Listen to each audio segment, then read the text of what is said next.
The Golden State Warriors are now reportedly interested in potentially signing free agent Jeremy Lin. What's going on, everyone, and welcome back to the channel. Today I've got some more NBA news to talk about with you guys, this time actually revolving around the Golden State Warriors reportedly having interest in potentially signing Jeremy Lin. This is all being reported by Waynick, or Wake, I don't even know how to say, is Wixon? I can't know, I've never heard of this source before, not gonna lie. Don't know if it's an Asian source, maybe, considering, look, I'm probably saying that right now. You guys are probably going to roast me in the comments and saying, yeah, could you not know what this and that is? Look, I'm sorry, but I've never heard this source before, but again, they are reportedly saying that the Warriors are interested in Jeremy Lin, which I do find quite, fascinating, quite interesting, as Jeremy Lin is 32 years of age now and hasn't played in the NBA since the end of the 2019 season, where he actually won a championship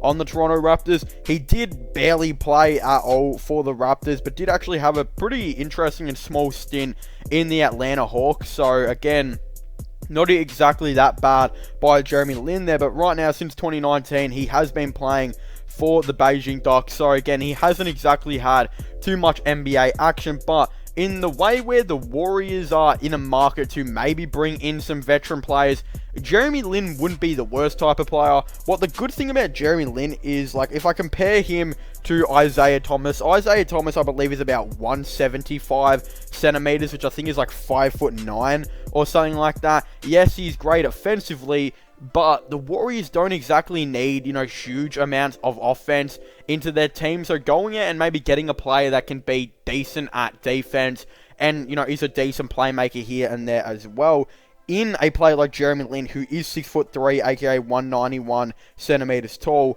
I think that is actually a pretty interesting move by them, and it does make a little bit of sense. Like, if we compare Jeremy Lin to what we have seen on the Golden State Warriors, so far throughout their previous regular season, I think it's pretty obvious to say that there could be better players that they could potentially get than, Kai Bowman. Look, Kai Bowman would be an interesting player to, keep tabs on, just have as maybe a 15th man or something like that. But he is 6'1", 23 years of age. Hasn't really played much, pretty inexperienced, and I feel like players like Jeremy Lin are still relatively, better, and it's just unfortunate that players like Jeremy Lin haven't really had much time to, kind of prove themselves in the NBA, so far in the recent seasons. Obviously, Jeremy Lin has definitely proven his capability of being a decent player. With, a small little stint at Brooklyn, he was alright, and he was obviously very good at New York, and he was okay at the Lakers as well, I do believe. So again, Jeremy Lin wouldn't exactly be the worst player to go out of, but, as a lot of you Golden State Warriors fans have kind of made pretty clear to me in the comments, you guys are a very big system-based team, and I believe one of Steve Kerr's missions will be to replace the players that they, did lose. For example, the small forward type of player, I feel like, again, the Harrison Barnes type of player, they were definitely missing. Again, Kevin Durant is a terrific player to have on the team, so you're obviously not going to say no to KD, but now that KD is gone, definitely leaves a huge gap on that small forward type of position, and I feel like they did it pretty nicely by bringing in Andrew Wiggins to be that Harrison Barnes, again, replacement type of player. Now they've got to move on to finding that next Sean Livingston.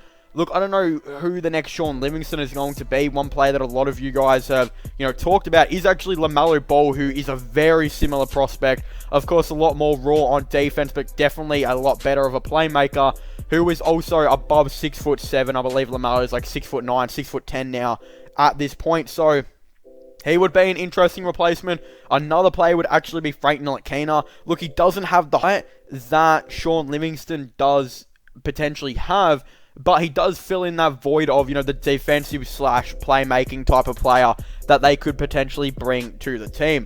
Another player I feel like they got to replace is that, Andre Iguodala type of player. Bring in that veteran type of six-man, or just a nice six-man, in general, that is a forward that can literally guard all positions, really, which, again, Andre Iguodala has been proven he can definitely potentially do. So, off the top of my head, I can't really think of what players they could bring in to be the Andre Iguodala replacement. One player that I'm kind of thinking of, look, they're not exactly that similar, but still a veteran forward. That would be kind of interesting. Look, again, as I said, they're not very similar at all, but just a veteran type of forward player. Is Trevor Ariza. Look, he is contracted for a $15 million deal on the Portland Trail Blazers, but that is a lot of money to pay for a player, and it is non-guaranteed. So if the Trailblazers were like, well, let's clear some cap, we're obviously getting rid of $27 million on Hassan Whiteside, they want to take that extra $15 million and have a clear max free agent spot, then waiving a player that did not play for you in the playoffs in Trevor Ariza would be a pretty interesting one. And Trevor Ariza is replaceable. They could probably get someone else out there that could do a pretty interesting job, you know, as well. And this gives a huge opportunity for the Warriors to potentially sign Trevor Ariza to bring off the bench and be that sixth man on 25 to 30 minutes or so per night. And they could get him on relatively cheap, like literally probably less than $5 million, especially considering Ariza didn't exactly play that good. You know, in his last, with his stint with Sacramento, he wasn't that good. He got better with the Trailblazers, I reckon. But he obviously didn't play with the Trailblazers in the playoffs, so he would be an interesting player. But again, the Jeremy Lin type of player, I'm not exactly too sure if they will move forward with Lin, unless they were wanting to waive Kai Bowman and potentially play Jeremy Lin as a 15th man or something like that, which I could definitely see. Like, I feel like Jeremy Lin may actually deserve a roster spot on this NBA, you know, on an NBA team. But one thing that I feel like a lot of people are saying is that the Golden State Warriors are never going to draft LaMelo Ball. They're always going to draft the center. But where I actually kind of disagree with that now, like I used to have that same mindset, but when have Golden State ever prioritized the center over anything? Like, look, yes, they need a center, but there could be so many other centers out there that they could potentially sign, you know, for cheap money than actually going out and drafting a center that might take a couple of years to develop, when they could potentially draft LaMelo Ball at pick 2, bring LaMelo Ball off the bench, instant Sean Livingston replacement again. You know, again, the defense won't be there, but he'll be a much better playmaker, I would think, off, you know, again at the start. And then, of course, he could play the 20 to 25 minutes per night and just be a really interesting player. Plus, in 4 years, when Steph Curry and Klay Thompson are 34 plus, or whatever they're going to be, I think, yeah, 34, 35, who even knows if they'll still be on the team? I'm sure they will be, but I'm guessing their roles wouldn't be as significant, and you could have a LaMelo Ball be literally the future of your team as well. So I feel like a LaMelo Ball would be pretty interesting. That brings up the case, could we see a Jeremy Lin and LaMelo Ball backcourt? Now, that is another very interesting one. If Jeremy Lin can pick up the defense that he's previously had in the NBA, of course, that would be good. If LaMelo Ball can turn that raw defense into what his brother Lonzo has at New Orleans, then that could be another prospect that I feel like we could definitely potentially see in the very future. But again, we're all just going to have to wait and see how everything, of course, does obviously go. The Warriors are probably not going to sign Jeremy Lin, but of course I think it would be an interesting one, and one that I definitely would really like and think it could make a little bit of sense. But anyway, so thank you guys so much for watching this video. Make sure to leave a like and subscribe to the channel for the latest NBA news and NBA content. Of course, don't forget to comment in the comment section down below what your thoughts and opinions are on this. And also don't forget to, you know, again, subscribe to my gaming channel and my IRL/long channel. And definitely don't forget to check out my podcast as well if you haven't already. Links for them will all be in the description down below. But as I was saying, to thank you guys so much for watching this video. Make sure to leave a like, subscribe, and comment. And I will see you guys next time. Goodbye.